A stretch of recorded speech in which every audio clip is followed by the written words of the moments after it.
I'm going for that ultimate ability. That's the most powerful ability on my game board. Oh my God! We could not have planned that. That was a natural ultimate.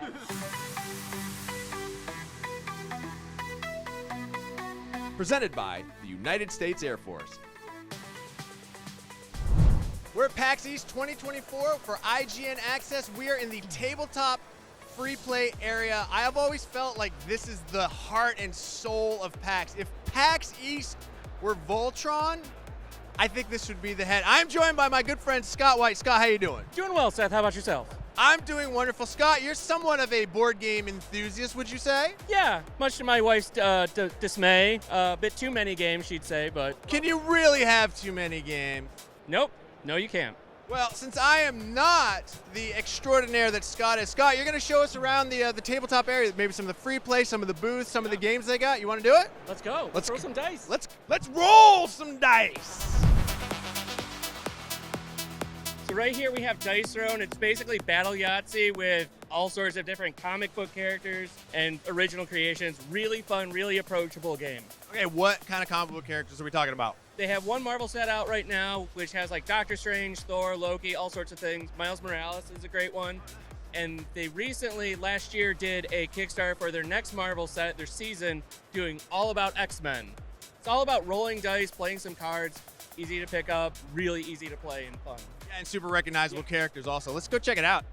So there's 3 different types of cards. There's main phase cards, roll phase cards, which can be played during the roll phase, and red instant action cards that can be played at any time during anyone's turn. The offensive roll phase, you get to roll your dice up to 3 times to try to match an ability on your game board. We'll do my first roll, see what I got here. That's a large straight right off the bat. The large straight says inflict powder keg, which is one of those negative status effects. Now, that was my first roll, so I'm gonna backtrack a little bit here. I want one of my more powerful moves. I'm gonna pick up all of my dice and re-roll all of them. So my second roll, I actually have a different ability. This is walk the plank. I could choose to do that, but I'm, again, so greedy. I'm going for that ultimate ability. That's the most powerful ability on my game board. Oh my God! We could not have planned that. That was a natural ultimate. So you just go back and forth attacking and defending until one of you gets knocked down to 0 health. It's a little bit of dice manipulation, a little bit of strategy with your combat points in the cards, and a lot of luck. Yeah, so what I liked about that one is, like, obviously I don't know the rules, but I knew when she threw those 6s, like, that was what was supposed to happen. Right. And that's what's so great about, like, why I love board games. Those moments that really shouldn't happen, but do, and then can completely change the course of a game. What do we got going on over here? Because this looks like something I'm going to be enjoying. So as a fellow retro game enthusiast, Seth, I think you'd really like these. This is Kess Entertainment. They do board game adaptations of popular video games. So you got Sonic the Hedgehog, you have Mega Man, they have a Contra, and all the games are packaged in homages to the old cartridges that the games would come on. Oh my God. Yeah. I love this so much. Could you give me like a brief 1,000-yard overview of what we got going on? Yeah, so Mega Man Adventures is a 1 to 4 player cooperative game. It's a dice rolling resource management game fundamentally. The main mechanic here is you're navigating these stage cards that are augmented by boss cards. So you have all 24 robot masters from the first 3 games, and they kind of make the stages a little more unique and difficult. You'll see here are icons that you need to get through each portion of the stage. If you fail to have these dice, you take damage. If at any point anybody dies, the game ends. You have 5 health, so you kind of definitely don't want to take damage. So you're using the resources at your disposal to navigate these stages safely, hopefully. And the way you build your dice pools is you'll draw 4 cards at the beginning of every turn. 2 will go in your support slots. So for instance here, you would have a blue and a red dice. This is where the cooperative element of the game comes in. So you're also going to pass these dice to your neighbors, and you're going to receive dice from them as well. So I get a yellow die from Roll and a red die from Rush, and this would be my dice pool. So you're kind of trying to get yourself the dice you need while also getting your partners the dice they need, and then you're going to roll these, and these will be what you do to navigate the stage. You have additional resources. You have these 3 tokens that you can sort of use once and exhaust to fulfill certain dice you don't have, and then you have a starter weapon. In Mega Man's case here, 1 weapon energy counts as 1 shoot die, so you have that as well. You get through the stage cards, and then you face off against the boss. If you defeat Iceman, you get his weapon, like in the game. And then you can use that to sort of move on to future stages and help you get through those as well. So that is the short, succinct version of Mega Man Adventures. I got one question though. What is the pool of bosses from which you're drawing? Which game? So Mega Man 1, 2, and 3. Those are the best ones! Yes, that is why this game is excellent. All right, now we're getting into the thick of it. This is where you want to buy your games. I really like the discount shells. I found some good pickups before. Oh, yeah? Yeah. People donate them. They check them over, make sure they're in good condition, and then rewrap them, and then sell them at a discount. Oh, that's awesome. That is such a good idea, because Yeah. board games can get expensive. Someday I'm going to get that giant Tiamat statue. That's a big-ass statue, man. Right. That's why I want it. It's glorious. All right, Scott, where to next? Right up ahead, we have the developers behind Gloomhaven. They're showing off their new small box Buttons and Bugs game. I've seen some videos and stuff on it. I actually haven't played it myself, but it's really cute. It uses the same card combat system as a traditional Gloomhaven, but set up like that. Nice. Let's check it out. I'm actually really interested in this one. Teeny tiny Gloomhaven, based on the fact that you have really annoyed the head of the Adventurers Guild, and she is so done with you knocking on her door, so she cursed it. And you and everyone else are now small as a button and a bug. So, just like regular Gloomhaven, you still have a narrative. You're gonna upgrade your character, you're gonna get items, you're going to upgrade your hand, but instead of Gloomhaven being 35 pounds of a box that you are lugging around, this is like 1.5 pounds. Beautiful.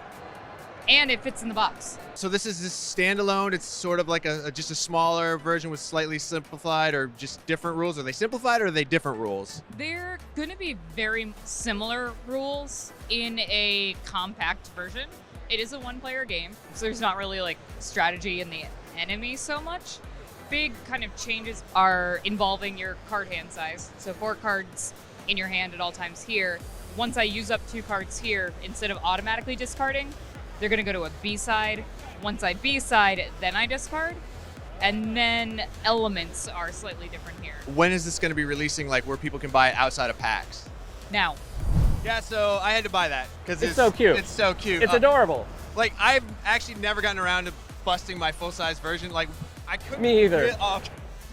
Well, then you're not the best person to ask about the differences between the two. I played the digital version of Gloomhaven though. Okay. And the fact that they've managed to compress it, what looks like a very reliable and like similar experience into such a small package, blows my mind. Well, I'm just excited that it's one player because, like I said, I don't have any real friends and nobody ever wants to play with me. And now I can play all alone at home in the dark. Friend. What can you tell us about SolForge Fusion other than apparently it's the best game at PAX? Yes, I'm only a little bit biased. I'm one of the co-creators, Justin Gary. I am most known for the deck building game Ascension. I partnered with Richard Garfield, the creator of Magic the Gathering, to create a brand new category of game which we call a hybrid deck game. A hybrid deck game means that every single card, every single deck is algorithmically generated to be one of a kind. They're digitally printed so no 2 people will ever have the same deck. Not only is the deck unique, and you can play a really cool lane-based combat system, but it also comes with a unique QR code. You scan that QR code, your deck gets added into your digital account, like you see behind me. So you can play a tabletop game, which is super fun. Your cards actually all level up as you play, so I can show you a little level 1 character here. When you play that, you get the level 2 version, a little bit bigger. When you play that, you get the level 3 version, even bigger than that. And the game evolves as you go. You're trying to knock your opponent from 50 health down to 0. But in addition, once you scan the game into your online account, then you'll actually be able to not only play against other players online, play against the AI, but you can actually play your unique deck in an algorithmically generated campaign that's just custom for you. So you'll be able to level up your deck, battle bosses, upgrade things. It's actually a really cool experience. It takes the best of like deck building and roguelike games and battling of TCGs all in something that nobody's ever seen before. That is so cool. And now, could I play this just like by myself on my Steam Deck? Absolutely, it works great on Steam Deck. You can play it by yourself. The campaign mode is designed for single player, so we give you a bunch of free decks to play right out of the gates. But if you have any of these physical decks, you can scan them in, and eventually you'll be able to buy your own digital decks as well. The game's been out for over a year. You can find it in your local game stores. You can find it on Amazon, or if you want to support us directly, go to stoneblade.com and you can buy those there. The app's available on Steam and free to download the demo just today. All right, that was the tabletop and board game area at PAX East 2024. One of my absolute favorite places to be. We saw a lot of games. We walked a lot of miles. We spent a moderate amount of money. An undisclosed amount of money. Yeah, it's probably best that no one knows how much money we spent.